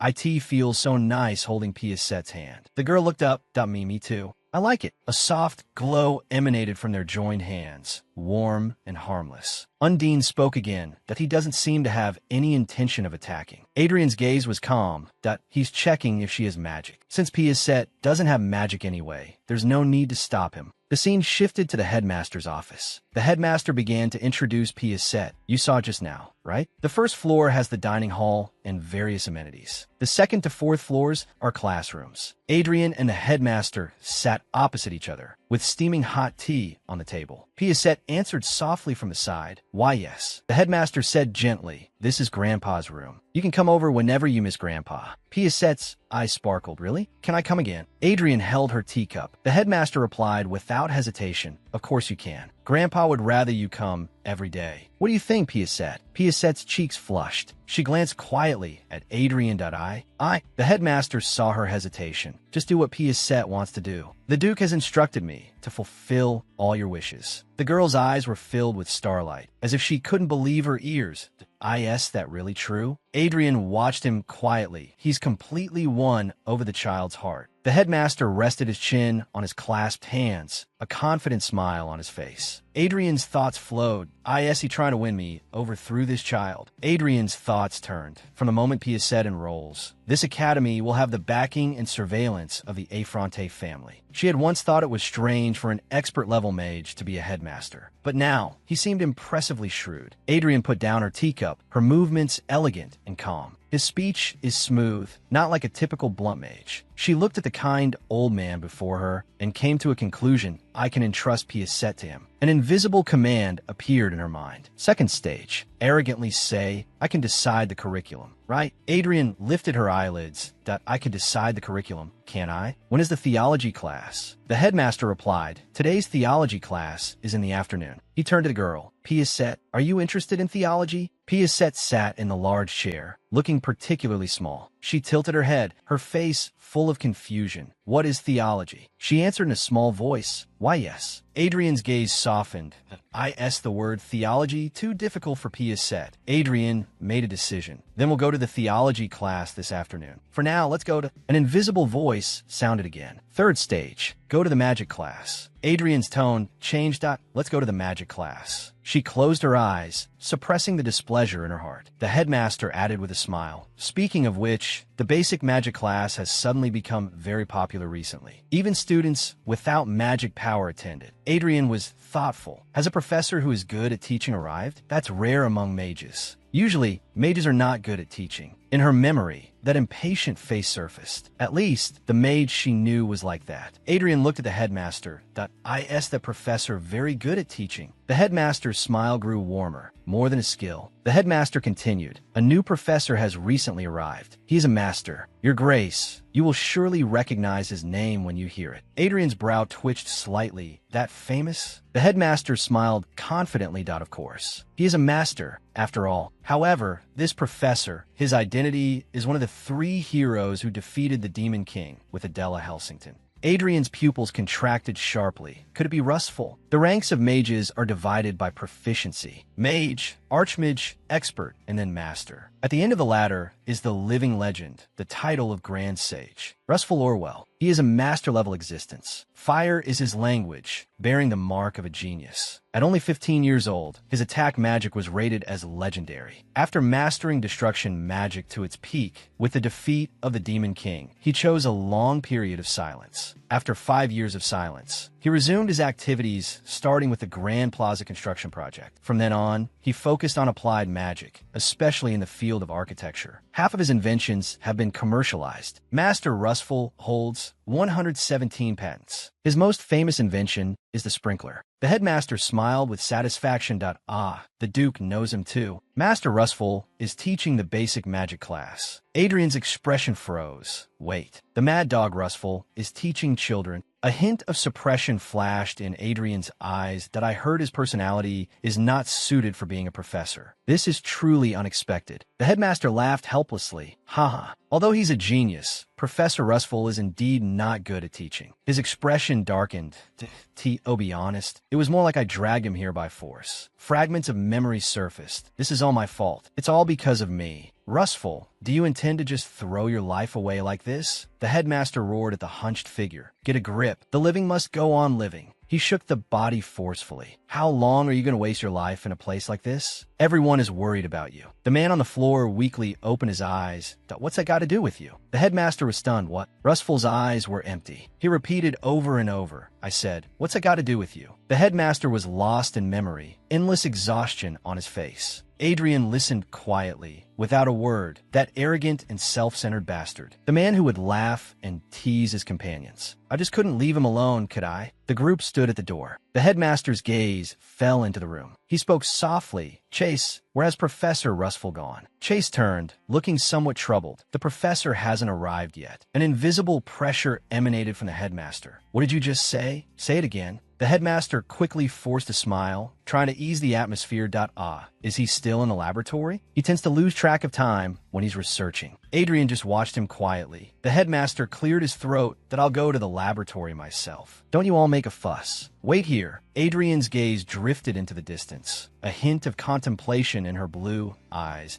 That he conducting an experiment. In a laboratory, the focused atmosphere was almost terrifying. Rustful's entire world seemed to be confined to the lab bench in front of him. He sat at the table, his back motionless, like a stone statue. Once he started researching, he would completely forget about reality. Adela peeked out from behind a pillar, quietly observing him. She finally couldn't resist speaking, her voice carrying a familiar intimacy. "Hey, Fel, let's go have a beer with everyone." Adela stretched, her posture relaxed and casual. But Rustful clutched his head in pain. "Can't you see I'm researching?" He growled in a low voice. "Don't call me that again." Adela was unfazed, her tone slightly teasing. "What are you sulking about now? You haven't even eaten, have you? Want me to bring you a lunchbox?" Rustful turned his head away, his eyes full of stubbornness. "Eat it yourself." Adela leaned against him with a smile. "Then can I watch the experiment later?" Rustful tightened his grip on the test tube, his voice cold and hard. "No. You think I won't make you go to sleep again?" She leaned in closer, her warm breath brushing past his ear. "Fel, is it that embarrassing to let you sleep?" "Don't worry. You look like an angel even when you're asleep." Rustful's breath hitched. He squeezed the test tube, his gaze uncontrollably darting away. The price of a moment's distraction was painful. The experimental container suddenly burst with a strong light, green liquid boiling and splashing everywhere. Trouble arrived unexpectedly. Adela apologized hastily. "We're heading to the tavern first." Rustful chased after her, shouting, "Hey, stop right there." She had stubbornly dragged Rustful out of the lab. Every time, he would be foaming at the mouth, yet he still followed her out. This was her memory. Rustful angrily grabbed his collar, but Adela burst out laughing. They argued endlessly, and then they became close. A perfectly ordinary day. The ripples of memory faded. The headmaster's voice came. "Excuse me for a moment. I'll go check Professor Rustful's laboratory." There was no hesitation in his blue eyes. The headmaster turned to Adrian. "Duke, could I ask you to wait a moment?" A voice sounded in her mind. "Annoy the professor. Come with me." Adrian then looked at Piasette, her voice softening. "Piasette, you and Luna stay in the lecture hall. You'll be seeing each other often in the future, so it's good to say hello in advance." Piasette's voice was very soft,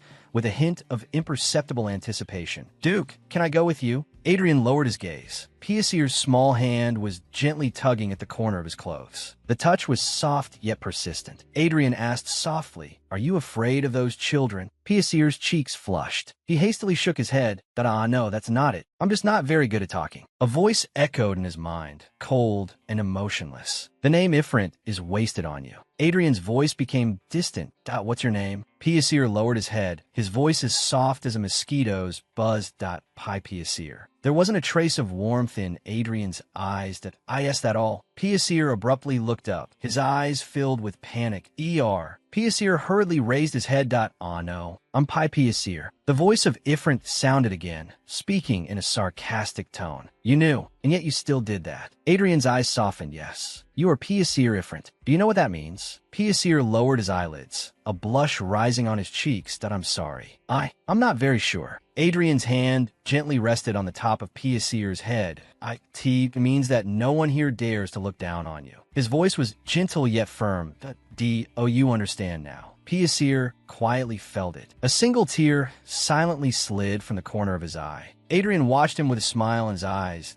"Yes, Your Grace." The headmaster's hand knocked on the laboratory door. "Professor Rustful, are you in there?" Silence from within the door. No one answered. The headmaster pounded on the door, his angry roar echoing in the hallway. "Professor Rustful. Hey, you bastard." The headmaster turned around awkwardly, forcing a smile. I thought he was in the lab. It seems he stepped out for a moment. "My apologies for the scene," he muttered under his breath. "That guy always disappears when he shouldn't. It's so embarrassing." A flicker of doubt crossed Adrian's eyes. Is he really conducting an experiment? Adrian knew that Rustful always set up a perfect protective barrier before his experiments. But at the very least, he should be able to hear a voice, call a spirit. Undine confirmed Rustful's condition. Undine flew out in response. "All right, Lien, I'll go in and see." The headmaster sighed at the side. He's like this every year around this time. It seems he still hasn't recovered from that shock. Adrian turned around, a hint of concern in his gaze. "Professor Rustful, did something happen?" The headmaster remained silent, his expression grim. "Adela Helsington, Was this around the time she passed away? Adrian's pupils contracted slightly. He looked up in shock. What? The headmaster lowered his eyes. His voice heavy. He was right beside her, yet he couldn't save her. He's never been able to forgive himself. We tried to pull him out of that room. Adrian's hands clenched silently. His lips pursed slightly. That fool. It wasn't your fault. Painful memories flooded back like a tide. Rustful was curled up in the darkness. Adrian covered his face with his hands. He knew that feeling of powerlessness. Because the story was already written, you couldn't save him. It wasn't your fault. The headmaster's voice broke the reverie. If you're feeling troubled, perhaps you'd like to see another class. Architecture class or architecture class will be fine. Undine's voice sounded. Lien, Rustful has sealed the inside with a barrier. We could probably break it with magic, but that old man would find out. What should we do? Adrian's gaze fell on the headmaster. A plan quietly formed. A cold voice echoed in his mind. With a contemptuous look, then head to the architecture class. Adrian stared at the tightly shut door. Choosing the magic class in the first place was the author's arrangement, bringing us to Rustful's lab, then suddenly changing the plan. This goes against the story's direction. A character from Part 1. Is there still a need for him to exist in Part 2? The system's command became indisputable. Head to the architecture class with a contemptuous expression. Open the door. Adrian suddenly coughed up a mouthful of blood. The headmaster, alarmed, supported him. Your Grace. Adrian grabbed the headmaster's collar, his voice hoarse with pain. Professor Rustful is in danger. He looked up abruptly, his eyes filled with unprecedented urgency. Break that door down for me now. The headmaster, stunned by his intensity, stammered out a spell. Fireball. A ball of flame exploded with a roar, shattering the door. A wave of scorching heat rushed out. Adrian faced the scattering sparks, letting the ash fall on his face. He coughed up a bloody froth, but his gaze never wavered. The smoke and dust cleared. Behind the door was a deathly dark silence. His voice was as faint as a sigh. Rustful. Rustful was hanging from the ceiling, his feet dangling limply. Adrian stood in the broken doorframe, the dumbfounded headmaster behind him. He stared into that deep darkness. Sparks danced silently around him. Adrian looked up, his pupils suddenly constricting. That figure was suspended in midair. He blurted out, fell. Adrian rushed out, his high heels clacking urgently and heavily. He cried out hoarsely, Rue Rustful. Adrian used all his strength to support his legs, as if trying to pull him back from the brink of death. He roared at the headmaster beside him. What are you doing? Cut the rope. The headmaster, stunned by his forcefulness, hastily replied, yes. Yes. A coppery taste rose in his throat. Blood dripped from the corner of his lips. He urged in his mind, hurry. The rope snapped. Rustful fell heavily to the ground. He greedily gasped for air, letting out painful, choking coughs. The headmaster looked at his pained state, heartbroken and angry. You idiot, you'll make yourself explode. Rustful's eyes were shattered, a mix of despair and grievance. An invisible force struck. Adrian waved his hand toward Rustful. Rustful's body was thrown backward. The headmaster hurried forward to support him. He shouted anxiously, Your Grace, please calm down. The headmaster supported the swaying Rustful. He asked with concern, Professor Rustful, are you all right? Rustful kept his head down, not saying a word. Adrian sucked in a cold breath, a sharp pain in his chest. This was a him he had never seen before. The Rustful I knew was by no means a submissive person. The man who had once knelt before him was now so fragile. Was it betrayal, disappointment, or anger? He couldn't even tell. His body felt as if it were being dragged by invisible chains, plunging into the ice-cold depths of the sea. That seemingly indestructible Rustful would actually break down because of him. A warm current surged from his chest, strong enough to resist the system's punishment and keep him from fainting. He subconsciously clenched his hands, as if he would shatter completely if he didn't hold onto something. Adrian looked down at Rustful on the floor, his voice devoid of any warmth. How dare you do something like this in a place with children? Adrian's questioning was cold. Professor Rustful, is that right? The headmaster quickly tried to defend him. Your Grace, the professor is not that kind of person. There must be some misunderstanding. A misunderstanding? Adrian sneered inwardly. Are you saying my eyes are deceiving me? The headmaster cowered under his glare. He lowered his voice and leaned close to Rustful's ear. Quick, apologize to his Grace. Just this once. Rustful didn't move. He asked softly why. The headmaster reached out to check his face. Are you all right? Let me see. Rustful slapped his hand away. Don't touch me. The headmaster was angered by his action. You little brat. I was being kind. His words stopped abruptly because he saw Rustful's cheek. It was smooth and flawless. Huh? How are you fine? There was clearly a wound here. Adrian watched quietly, not missing a single detail. A thought flashed through his mind. He moved the wound somewhere else. His gaze fell on his forearm. That scar was like a silent brand. Rustful kept his eyes down, hiding all his emotions. The headmaster sniffed the air and was suddenly alarmed.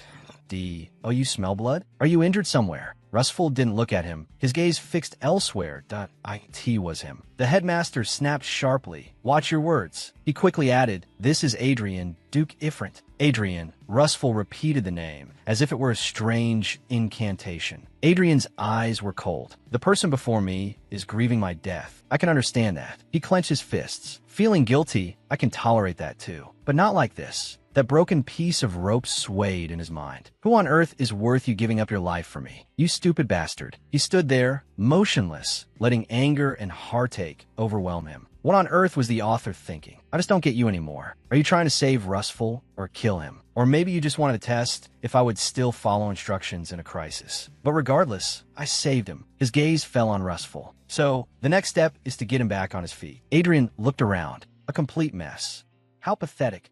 He remembered Rustful was a neat freak, unable to tolerate any mess. Especially in a magic experiment, a single speck of dust could change the outcome. He used to complain that this place was too dirty, and most importantly, too dark. Adrian walked to the window. He yanked open the heavy curtains. Sunlight instantly flooded in, illuminating every speck of dust. He looked at the two disheveled figures in the room and began to speak. Even a healthy person would get depressed staying in a place like this. The reason Rustful would let his lab get like this, would let himself go like this, is all because of me. He subconsciously raised a hand to shield his eyes. Too bright. A system notification sounded. Cover your mouth and nose with a handkerchief. Is this what Professor Rustful's laboratory is like? Adrian covered his mouth and nose with a handkerchief. He spoke coldly. Yes, this Professor Rustful's laboratory. The headmaster rubbed his hands, trying to explain. Well, you see, the professor has been particularly busy lately. I think he just hasn't had time to tidy up. Adrian's voice was flat, busy with experiments. The headmaster nodded repeatedly. Yes, that's right. Adrian's gaze swept over the messy room. That I always thought a clean environment was fundamental to magic experiments. It seems I was mistaken. He turned to the headmaster again. When did Professor Rustful start teaching here? The headmaster thought for a moment. About a little over a year ago. Adrian pressed on .so. In all this time, has the professor ever successfully conducted a single experiment? No. Is he even doing any research at all? The headmaster was at a loss for words. Adrian sighed. Why are you so obsessed with research? What more are you not satisfied with? He had once answered, it's not a matter of satisfaction. Once a mage stops researching, they begin to regress. And a mage who doesn't improve is as good as dead. He himself had said that. And yet now, the headmaster stammered out a defense. Experiments? He was just doing an experiment. Rustful slowly raised his head, his empty gaze fixed on him. The sunlight outlined Adrian's figure, making him look both familiar and strange in his eyes. Rustful sat slumped on the floor. He looked up at Adrian. Have we met? Adrian's voice was devoid of warmth. Absurd. Rustful didn't look away. You called me Rustful. Adrian's eyes flickered slightly. A flash of panic crossed his face as he looked away. I don't know what you're talking about. Rustful caught that moment of hesitation, but you didn't deny it. Adrian's fingers tightened, gripping his own arm. His heartbeat was uncontrollable. He lowered his eyes, a silent wavering. The longer I stay by Rustful's side, the worse it is for me. In his eyes, this man seems to see through everything. He's a genius, able to find answers from the smallest clues. And I'm a complete fool. The moment I panic, I make mistakes. He pressed his knuckles to his lips, his teeth sinking slightly into his skin. Adrian turned that I should be going. His steps held a hint of finality. The headmaster behind him quickly spoke up, Your Grace. He suddenly flinched, subconsciously covering his mouth. A short gasp, a coppery taste welled up. Blood stained the gaps between his fingers. He looked at his palm in horror. Blood, not here. The headmaster approached with concern. What's wrong, Your Grace? Adrian wiped the blood from his lips with the back of his hand. His voice was as hard as ice. This place makes me nauseous, headmaster. That will be all for today. He left decisively, his back radiating distance. I came with high expectations, but was greatly disappointed. With a professor of that level, this academy is nothing special. Rustful lowered his head in silence, bearing that sharp critique. Adrian didn't look back. The donation is suspended. The headmaster chased after him. Your Grace, this has nothing to do with him. Adrian turned his head sharply to, oh, is that so? His voice was laced with ice. He raised his hand, the bloodstain on his handkerchief glaring. Rustful sat quietly, his gaze lowered, silently enduring it all. The carriage moved slowly. Adrian leaned against the window, Piacere sitting quietly beside him. The light and shadows outside flowed past, reflecting on his pensive face. His fingertips gently caressed the pendant. Did my death really shock Rustful that much? As for me, I had no attachment to it. I was just following the ending that was already written. Of course, I was neither afraid nor in pain. At the thought of returning to my original world, I couldn't help but want to laugh. Because I held death in contempt, I foolishly thought others would too and became obsessed with it. Did Leonhardt also change because of me? And Owen? Is he alright? Piacere's voice broke the silence, tinged with a secret joy. Yo, Your Grace. I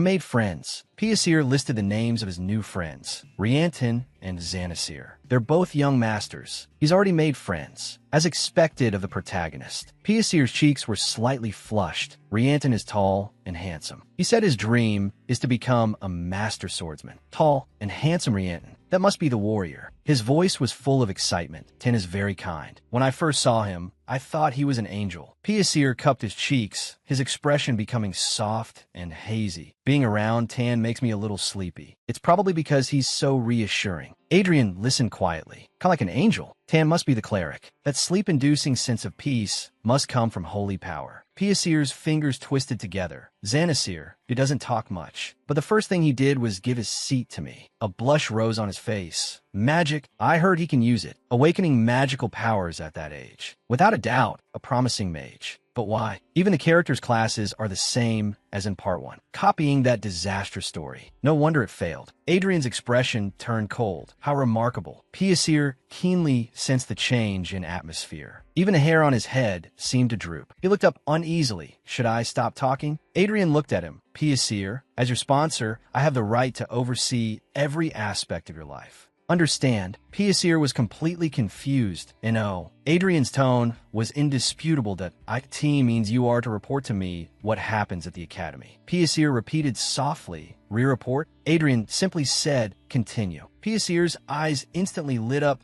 Ah, yes. The square was bustling with people. He quietly watched the scene outside the window. Young figures chatted under the sun. Everything was full of life. Luna looked out the window. Strange, those people don't look like protesters. Judging by their skills, they're from a construction guild. A flicker of excitement crossed her eyes. Does this mean the reconstruction of the Grand Plaza is really happening? Adrian's voice was soft. Reconstruction? Luna's face was filled with unconcealable longing for His Majesty's 56th anniversary celebration. I really want to see that grand spectacle with my own eyes. She clasped her hands together. And they're also going to build a statue for Lady Adela Helsington. Adria asked faintly, has it already started? Luna nodded vigorously, yes. It's going to be magnificent. Her voice was full of fantasy. It said that for the statue, they bought up all the top-grade gems. The light of countless gems and gold coins flashed in Adrian's eyes, but didn't stir the slightest ripple. Luna's voice was filled with awe. Rumor has it they're recruiting fire mages, specifically to melt the gold. They don't even have enough blacksmiths. How much gold must that be? She clasped her hands, full of anticipation that IT will surely be a wonder of the world. Adrian's voice was soft, more like a farce. Luna was stunned that my master. Adrian's eyes turned cold. The Noble Council meeting was just a few days ago, and they're already raising gold for the statue.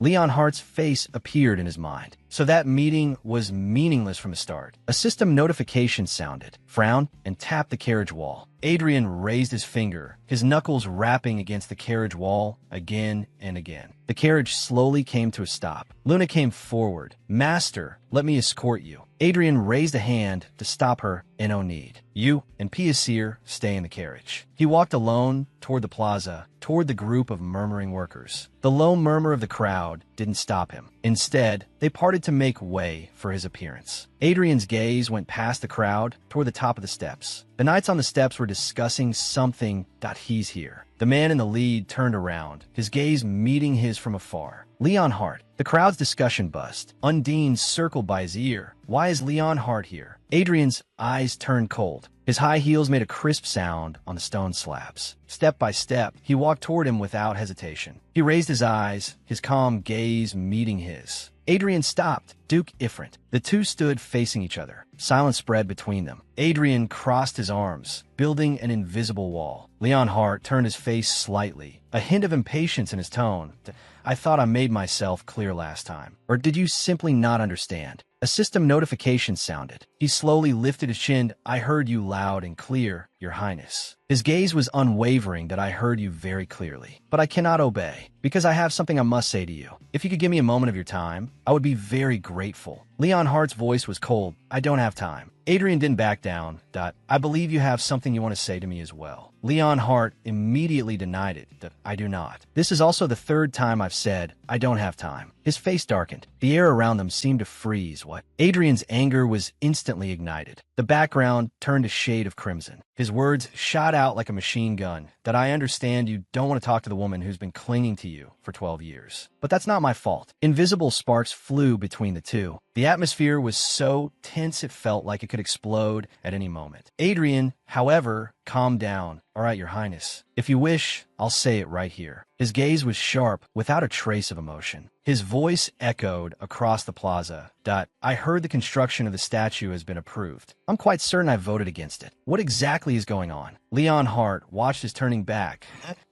Oh, you're here to threaten me? Adrian's expression softened, and his tone followed suit. That of course not. I have no intention of interfering with your plans, Your Highness. I am simply requesting that you cancel the construction of the statue. Leon Hart cut him off coldly. Don't waste my time. Leave at once. The gentle mask shattered in an instant. His smile became stiff. A flash of anger crossed his eyes. A system notification sounded in his mind. Adrian let out a soft laugh. Then may I go back and file a formal protest? He straightened his back, hands on his hips, his posture tinged with mockery at a protest that the royal family ignored a formal objection cast by a duke in the noble council. Leon Hart looked away, his tone full of annoyance. To be my guest. Just don't do it in front of me. His coldness completely shattered his composure, Your Highness. His voice held a slight tremble. A red command box popped up. He shook his head in pity.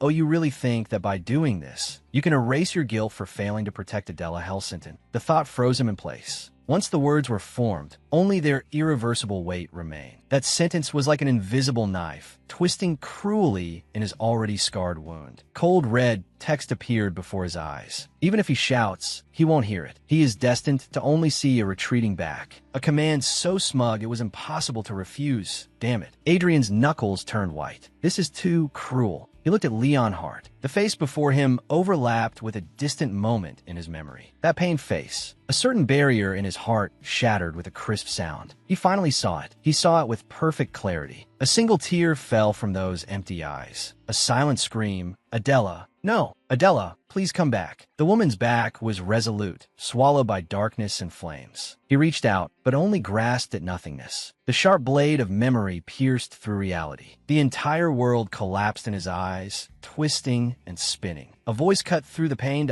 That's enough. Duke Ifrit. Adrian was enveloped in a blue light. Red text flashed before his eyes. Build the statue. Ultimately, it's because of his guilt. The thought made him dizzy. His heart felt as if it were being squeezed tightly. Wait. Adrian staggered. Leon Hart looked at him. Why have you stopped talking? Leon Hart turned his face, a cold smile on his lips. Don't come any closer. This is starting to look like I'm threatening a duke. Whispers rose from the crowd. His Grace the Duke seems to have suddenly fallen ill. How absurd. A ringing in his ears. Adrian gasped sharply. Leon Hart looked at him, confused. Just like Rustful. He still hasn't gotten over my death. No, this isn't right. Adrian covered his mouth tightly. I'll talk to you later. He couldn't say it. A pain grunt. Blood welled up from his lips, staining his snow-white glove. Leon Hart's pupils shrank. Duke, he called out urgently. Damn it. Hart. Adrian couldn't breathe. Blood dripped continuously. Leon Hart froze. His world seemed to shift into slow motion. Duke Ifrit. He collapsed. What's wrong with him? He instinctively rushed over and caught him. He held him in his arms. The physical contact so real. Pull yourself together.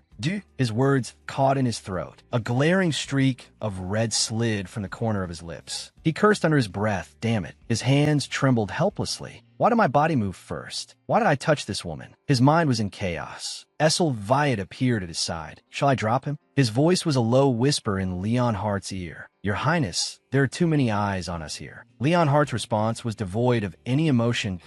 So, Essel continued his analysis. Putting aside your hostility toward the Duke, leaving an unconscious woman here would be seen as a problem with your character. When he wakes up, the Duke will use this to his advantage. The surrounding gazes were like needles. Leonhardt held the unconscious Adrian, with Essel standing by. The scene was at a stalemate. No matter what he did, rumors would spread immediately. The reconstruction of the Grand Plaza was the centerpiece of the Emperor's birthday celebration. He was in charge of such a crucial task. The other princes were watching eagerly. They were looking for any excuse to delay the project's progress. He couldn't give them any more leverage. Leonhardt let out a soft grunt. Then what should I do? He covered his mouth with his hand in frustration, caught in a dilemma. Essel's voice was soft. Let's use the Duke this time. There's no harm in showing a friendly gesture. Escort him back to his residence. Leonhardt turned his head in disbelief at me. Essel's tone was indisputable. Of course, Your Highness. You must go personally. Leonhardt gritted his teeth. Damn it. Essel's voice remained calm. Please don't be so agitated. He lay there quietly, a trace of blood still on his lips. Is he really unconscious? Leonhardt scrutinized his face. This doesn't look like an act. It's too absurd. How could he suddenly collapse and cough up blood while we were just talking? He had once grabbed him by the throat. Is this his revenge for my actions last time? If so, this is truly the best form of revenge. Now I have to personally deliver him back to his residence. With my own hands, he lifted him into his arms. His body was surprisingly light. His long golden braid hung over his arm like a silent waterfall. Leonhardt's jaw was tight, his gaze heavy as he looked forward. We're going to the Ifrit residence. Immediately, the Ifrit residence was silent under the starry sky. Leonhardt sat by the bed.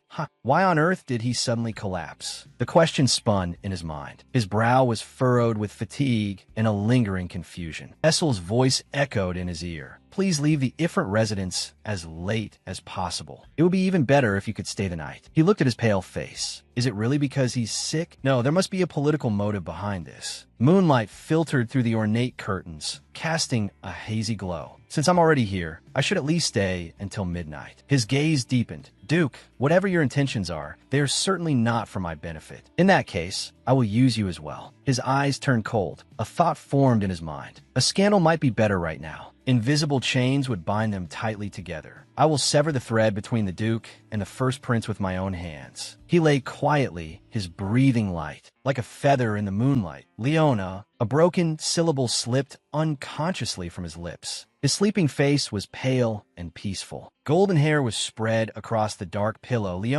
Leonhardt's pupils suddenly constricted. The air seemed to freeze. Leona? Did Adrian just say Leona? He shot to his feet. Impossible. His heart skipped a beat. That name was a term of endearment that belonged only to Adela. His hand rested on the edge of the bed, his fingertips trembling slightly. He leaned down, very close to him. You're not awake, are you? His breath held a hint of inquiry, an unconscious murmur. He turned over in his sleep. He froze. Why? His sleepy murmur was soft and broken. Leonhardt held his breath, not daring to disturb this moment of peace. Why? Stop. He frowned slightly. Is it just nonsense? He tried to convince himself, but he couldn't look away. Just then his eyes opened. A clear blue reflected his image. His hand slowly rose, gently grabbing his collar. Leona. That name struck him like a bolt of lightning. His voice held a hint of a lazy smile. Does it still hurt? Leonhardt's heart skipped a beat. The distance between them was so close. His hand was still on his shoulder, the warmth beneath his palm familiar yet strange. A strange sense of déjà vu. Two faces overlapped in his mind. Why do I always feel Adela's shadow on Adrian? He held his forehead. His thoughts were in chaos. Duke, how do you know that name? Duke. He gripped Adrian's shoulder. Your Highness. Adrian's voice was tinged with alarm. Leonhardt took a step closer, his tone carrying an undeniable command. Answer me. How do you know the name Leona? Who did you hear it from? Did you call in the entire expedition team to investigate me? Leonhardt's hand tightened. He cried out in pain. Let go of me. He released his grip, staggering back. Adrian rubbed his arm. Why would I investigate, Your Highness? His expression was innocent, as if he had been greatly wronged. He looked at him, a complex emotion flashing in his eyes. Such an innocent expression. I was almost fooled. In our childhood, I was ignorant and trusted Adrian without reservation. But now, he would not repeat such foolishness. Never. Adrian adjusted his collar and sat back on a bed. More importantly, why are you in my bedroom? Leon Hart crossed his arms. Why are you asking me? I wasn't the one who collapsed in front of everyone. It was you, Your Grace. Adrian held his forehead. All right. I fainted. Leon Hart looked at him. Yes. Oh, it wasn't on purpose. His voice held a hint of scrutiny. Not long ago, he sent assassins to force me out of the succession race. Naturally, I can't help but be suspicious. Leon Hart stood in the center of the room. Adrian sat on the edge of the bed. A distance separated them, filled with a distrustful silence. Leon Hart broke the silence. Does it still hurt? My coat was covered in blood. Adrian instinctively apologized. That I'm sorry, Your Highness. I'll have it cleaned. Leon Hart cut him off. Don't worry. I've already thrown it away. Adrian looked around. I believe I had companions with me. Where are they now? Leon Hart replied. You were covered in blood at the time. I had them leave first. We came in a different carriage. Adrian breathed a sigh of relief. That's good. Thank you for your consideration. He stood up. I was unwell earlier. My apologies for my rudeness. Leon Hart asked, what were you doing at the main plaza? Adrian looked at him. I was passing by and saw Your Highness, so I went to discuss the construction matters. There was no other reason. His tone held a hint of urgency. I didn't go to the plaza to see Your Highness. I didn't even know you would be there. It was truly just a coincidence. I hope you don't misunderstand. A coincidence. Leon Hart's voice was soft. Leon Hart turned his face away. If the Duke says so, then so be it. The longer this conversation drags on, the worse we'll both feel. So I'll be brief. Adrian's fingers tightened, clutching the gem on his chest. Please cancel the production of the statue. Of course, I won't back down. But if you do that, I will no longer stand in Your Highness's way. I can even help ensure the construction finishes smoothly. Leon Hart turned around. I have no such thoughts. Adrian promised eagerly. I will support you in becoming the crown prince. I promise. Leon Hart was getting impatient. Didn't I already say? I handle my own affairs. Adrian stood up. Your Highness, if you make an enemy of me, you will be in trouble. He let out a soft laugh. When were you not an enemy? You're saying strange things again. A flicker of exhaustion crossed Adrian's eyes. He clutched his chest, as if suppressing something. The midnight bells chimed in the distance, echoing one after another in the silent room. It's finally midnight. I should be heading back. Leon Hart turned to leave. Adrian watched his back. Adela Helsington. Would she really like something like this? Leon Hart stopped in his tracks. He turned back, his eyes becoming dangerous and cold. A golden statue modeled after her. If it were me, I would never. Adrian's words were cut off by a muffled grunt. His hand suddenly tightened, his knuckles turning white from the force. The thread of his reason snapped completely at that moment. He leaned down and gripped his shoulders, his breath almost on his face. What do you know about Adela? Every word was like shattered ice. Leon Hart pushed Adrian back, leaning forward, his shadow enveloping him. He whispered, don't pretend you know everything. It's just hearsay. Adrian's gaze didn't waver. His blue eyes were incredibly calm. Don't feel guilty for Adela's death. His words were like a needle piercing the silence. It wasn't Your Highness's fault. Leon Hart froze. I should tell him to shut up, but his lips wouldn't open. His fingertips had a will of their own, gently brushing through his golden hair. A tremor ran through the air. He stared at him as if seeing him for the first time. He seems like a different person. The sincere apology in his eyes made him start to doubt himself. Adrian's shoulders trembled slightly. A flicker of wavering passed through his blue eyes. A system notification sounded. All right, I will create a perfect plan. You'll definitely change your mind after seeing it. Leon Hart was confused. Where's he looking? His thoughts paused. This feeling, it's like it's happened before. Adrian raised a hand to cover his face, his voice stiff through his fingers. Your Highness, let's negotiate. I will bring a perfect proposal for the plaza's reconstruction. Leon Hart's voice was skeptical. You'll do it yourself? Adrian lowered his hand, his eyes firm. Yes, I'll do it myself. He met his gaze. Oh, please. Make a concession as well, Your Highness. Leon Hart was silent. Adrian crossed his arms, waiting quietly. The Duke is not someone who negotiates like this. Leon Hart recalled his past. His father was royalty, his mother a duchess. He inherited the title upon coming of age, his power second only to the emperor, a being who needed to bow to no one. He looked at the Adrian before him, but now he was suddenly so reasonable. Leon Hart's eyes sharpened. I'll keep it by my side and see what he's really plotting. He resolved inwardly, whatever it is, you won't get your way, Duke. Leon Hart looked at him and suddenly spoke. All right. Adrian looked up. Yes. Leon Hart turned without looking back. Prepare the proposal, Duke. He paused at the door. His figure was elongated by the shadowed. I'll give you 5 days. The heavy door closed behind him. The sound seemed to drain all the strength from his body. Adrian collapsed onto the bed. His face held an unprecedented fury. The confident words from just moments ago floated before his eyes. He roared at the system. Are you crazy? Who told you to act on your own? Adrian clutched his head, screaming in despair that I'm so sick of these missions. The trauma of being an architecture student came rushing back. Memories flooded his mind. Back in the architecture student's classroom, the professor's voice echoed that an architectural plan depends on its purpose, usability, cost-effectiveness, and convenience. He pushed up his glasses. Behind the lenses, disappointment. You all keep submitting these flashy, impractical designs. No matter the type of building, you favor Renaissance or Gothic styles just for the sake of grandeur and splendor. The past him sat at his computer, silently listening as the professor's critique continued. The drawings are deliberately complicated, making them impossible to understand. He frowned. How harsh. He adjusted his glasses, his voice devoid of any warmth. The competitions are full of this kind of work. All the same, it's making my eyes rot. Adrian let out a soft sigh, the weight of memory on his shoulders. I thought Leon Hart would reject the proposal. Do the architectural laws I know even apply here? A ball of blue light appeared out of thin air. Undine circled cheerfully, saying in a crisp voice, even though you've switched bodies, your habits haven't changed. Adrian was confused. What habits of mine? Undine danced beside him. You talk to yourself a lot. Undine continued to explain. Sometimes you just stare into space. It was weird at first, but I've gotten used to it. A blush rose on Adrian's cheeks. You saw all of that. Undine's tone was full of concern. By the way, what's with Leon Hart? Being so harsh to a sick person is too much. Adrian, you were spitting blood. How about he push you in that situation? Adrian held out his palm, and Undine gently landed on it. That I'm fine now. Don't worry. Besides, Leon Hart doesn't know anything. Undine's voice became urgent. Adrian, be honest. If Leon Hart found out you were Adela, he would definitely be different. Adrian lowered his eyelids, his golden hair hiding his expression. Only silence remained in the air. He slowly raised his head, his eyes incredibly determined that,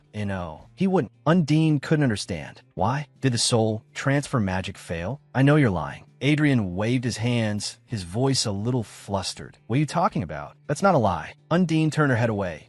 Fine then. I'll wait until Adrian is willing to confess. Even married couples have secrets. Undine suddenly remembered something. But if Adrian's identity must never be revealed, I have to shut his mouth first. A memory surfaced. When Adrian was asleep, he had called out his name in a dream. He was standing right by the bed. Undine's words were like a clap of thunder. He heard everything. The color drained from Adrian's face. What? His mind raced. Did he have my background investigated? Because I investigated Adela, he thinks I'm imitating her. A cold suspicion formed in his mind. He misunderstood. He thinks I'm deliberately imitating Adela. That's why he accepted the proposal. The image of that man tearing up his hard work. He finally understood. Leon Hart is going to humiliate me in public. He foresaw his cold gaze. No matter how innovative his plan was, Leon Hart wouldn't even look at it. He would reject it again and again until the statue was completed. The phantom of Professor Leon Hart appeared, the man known as the Devil. His voice echoed in his ears. I can only revise the plan over and over until he nods. Countless drawings were born in his hands. He let out a soft laugh that you've got to be kidding me. A new kind of determination solidified in his heart. He began to formulate the perfect plan, an unquenchable light burning in his eyes. You think I'll let you manipulate me? The anger in his eyes was about to overflow. His blue pupils reflected his resolve. Just you wait. Damn author. Adrian sighed, a soft sound escaping his lips. The magnificent estate stood silently in the distance. Adrian was slumped over the desk, the manuscript before him showing no progress. It had been 2 full days. This was an event where magic replaced science. The shackles of time and money were easily broken by magic. Because of this, he had once freely tried everything he could imagine, never considering the constraints of reality. Adrian had once conceived a perfect plan. He crossed his legs, his eyes full of confidence. Now, he looked at the materials before him. So many unfamiliar things. These conceptual construction methods, what kind of magic would be needed to realize them? He couldn't even begin to judge. Undine, if we used the magic of the spirits, would there be a way? The water spirit Undine was lying on a manuscript. She tilted her little head. I'm not too sure either. Instead of worrying by yourself, why not ask Sylph? Adrian looked up. Sylph? Undine floated in the air. Yeah, Sylph knows a lot. Besides, if it's always just me, the other spirits will feel left out. Adrian sweated slightly. That's true. He stood up and walked to the front of the desk. A dazzling light bloomed from around him. He extended his hands, energy gathering in his palms. He called out softly in his heart, Sylph. A pure white figure appeared in the light, the gentle wind element dancing along.